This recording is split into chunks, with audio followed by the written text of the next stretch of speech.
नमस्कार, मी पपेटियर सोहम श्याम येमूल. आज मी भगवद्गीतेतील अध्याय 3 श्लोक 7 सादर करणार आहे. यस्त्वेन्द्रियाणि मनसा नियम्यारभतेऽर्जुन कर्मेन्द्रियैः कर्मयोगः असक्तः स विशिष्यते.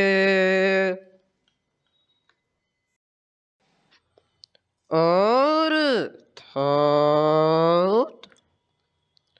परंतु हे अर्जुना, जो मनुष्य मनाने इंद्रियांना ताब्यात ठेवून आसक्त न होता सर्व इंद्रियांच्या द्वारा कर्मयोगाचे आचरण करतो, तो श्रेष्ठ होतो.